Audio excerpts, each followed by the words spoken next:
Hej och välkommen tillbaka till intervjun med Amy. Nu får Anneli börja intervjun. Då är min första fråga. Hur känns det inför den här intervjun? Och vad är orsaken till att du gör den? Det känns superbra. Det är det jag har längtat efter ända sedan vi kom på idén.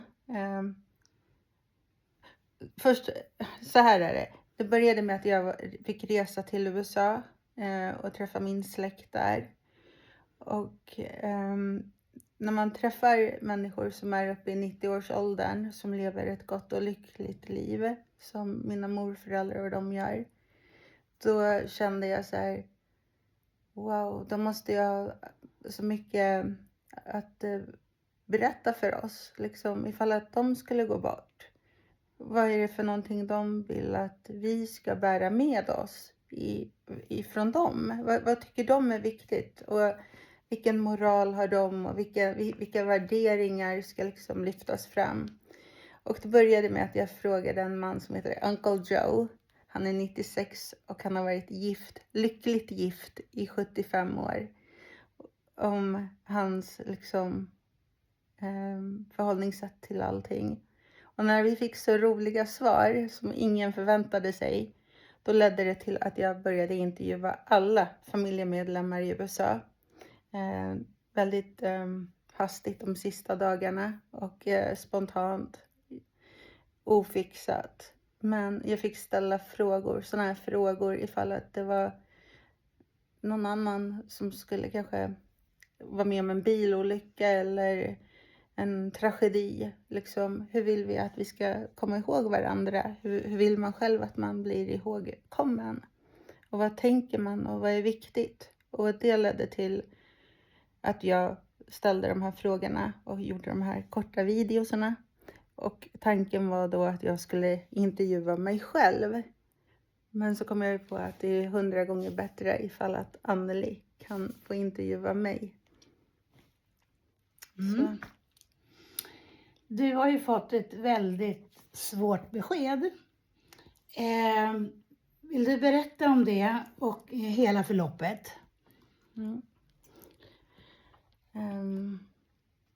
Tänker du med symptom då också? Eller? Ja, precis.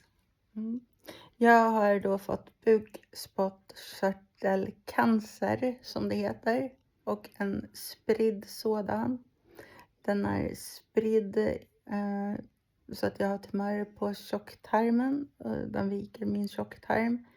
Sen är den spridd över hela bukhinnan. Och jag har vätska i buken. Och metastaser då i bukhinnan så att det kan det flyger väl iväg lite. Och sist i fredags då har den spritt sig lite mer. Så det har inte gått åt rätt riktning. Men det var så här att den 8 december fick jag beskedet om att jag hade cancer. Efter att jag hade känt att jag var lite trött egentligen. Och jag trodde att det var kanske från borrelia eller min tidigare operation jag hade gjort i våras. Och det var inga kända symptom direkt. Utan jag tyckte bara att min energi var lite låg och jag hade ont ibland på nätterna. Och jag tänkte kanske att det var ärrbråck från magen som påverkade och tryckte ihop. Och det här ledde till att min vårdcentralsläkare, han skulle kolla om min borrelia var borta och min blodstatus. Och då visade det sig att jag hade för lite blod, lätt anemi. Och han ville veta orsaken till det. Och då skickade man mig på koloskopi och gastroskopi. Och den ena gick bra, men den andra, då var de 3 läkare som inte kom upp i tarmen. Och det ledde till att de gjorde en akutröntgen. Och det var på torsdagen. Och sen på fredagen så hade jag fått ett brev och ett missat samtal. Och på brevet så står det akut prio 1. Och jag var akut prio 1 till en gastro. Vad handlar det här om? Man började spekulera, man började googla och jag tyckte det var superjobbigt hela den där helgen. Men jag tänkte att jag kanske hade fått skrumplever. Eller någon maginflammation. Men så var det. Och då fick jag veta den 8 december. Det var en måndag efter att jag hade jobbat hela helgen. Haft en jättefin helg på jobbet. Att läkaren ställde sig där som lämnade beskedet och sa jag ska vara rak på sak, men du har cancer. Och då hörde jag bara cancer och tumör på tjocktarmen. Jag uppfattade inte riktigt bukspottkörtelcancer. För när jag googlade det så kändes det som att det måste jag ha hört fel. Jag måste nog ha hört fel på avdelningen och allt. Så jag tog inte riktigt till mig det, utan jag skulle ju vänta på att experter skulle kolla på mina röntgenplåtar och sen så skulle de höra av sig nästa vecka. Och det gjorde de då. Jag fick ju vänta till en vecka till och det var vidrigt. Och till den gången då gick jag dit med mina 2 döttrar som är 23 och 26. Och min partner. Och det var inte roligt alls. Det var kirurgen på Huddinge och en sköterska där som var trevlig. Hon var trevlig. Men jag upplevde kirurgen väldigt barsk, bråttom. För hon säger till mig och jag säger som det är, du har knappt ett år att leva. Och därför kommer vi bara sätta in palliativvård. Det är inte så mycket man kan göra i ditt fall. Det går inte att operera. Så att ett år ifall att cellgifterna funkar, då har du ju tur. Det var lite sådär. Och jag kände det var rätt arrogant, rätt hårt. Och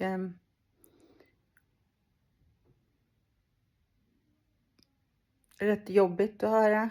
Och jag visste att ute på tur så skulle mina döttrar få komma in och höra det här.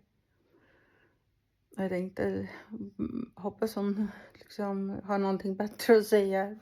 Alltså, så jag hämtade dem och de tog det väldigt hårt. Och jag frågade också alternativa saker. Men om man ändå inte har någonting att förlora, då kan väl jag få testa på alternativa lösningar som inte är, även om de vore lite farliga, så kan väl jag få experimentera på det, eller? Nej, det tyckte inte hon. Det fanns inte så mycket att erbjuda mig och så. Och så var det slutdiskuterat med det. Vi fick gå därifrån och det var ingen återuppkoppling med krishantering eller någonting. Och jag var väl småarg över själva bemötandet just för mina döttrars skull. Jag tänker att liksom så där får det inte gå till.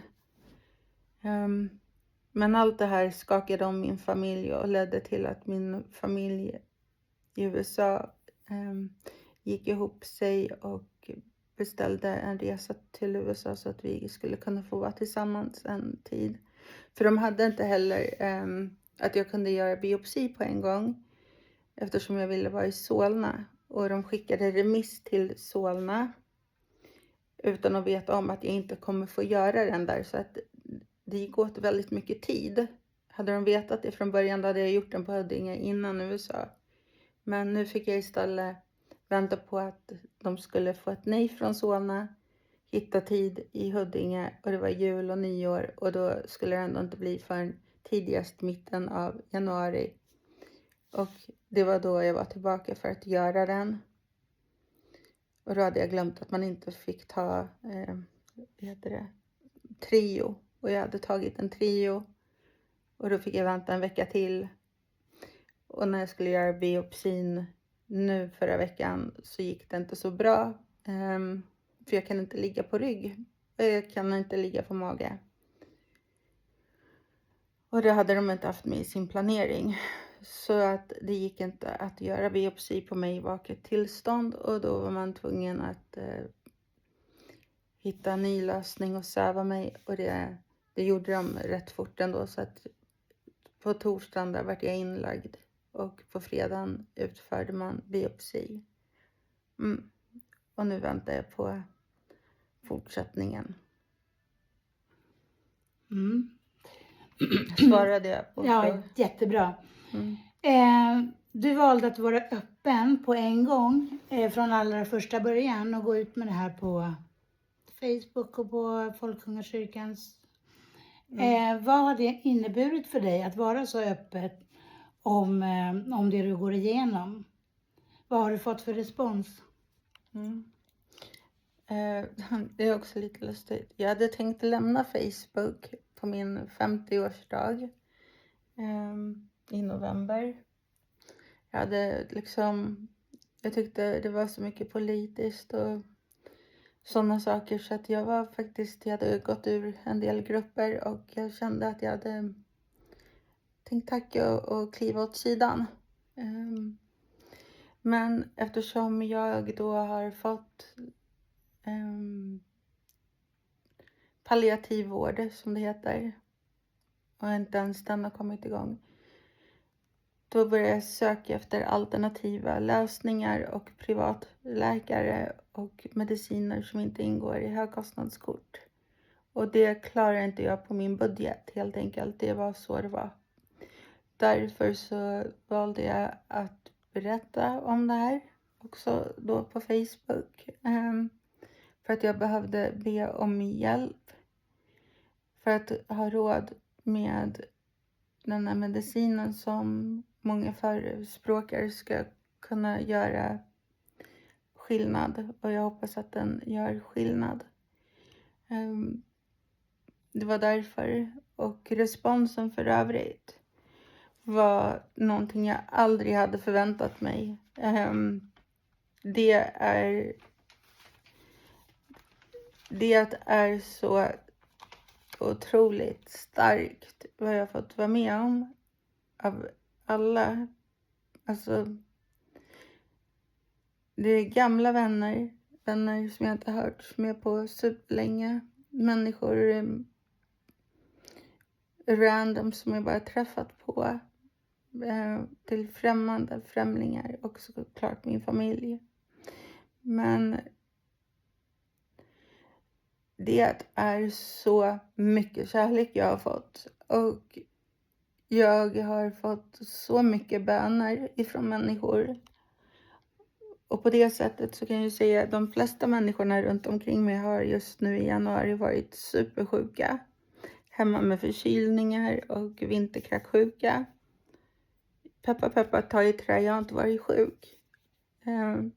Och jag tror mitt immunförsvar, jag må ha cancer, men mitt immunförsvar är superstarkt ifrån allas kärlek och böner för att ni har gjort mig så, nu ser jag inte positiv ut, men ni har gjort mig väldigt positiv och det påverkar immunförsvaret.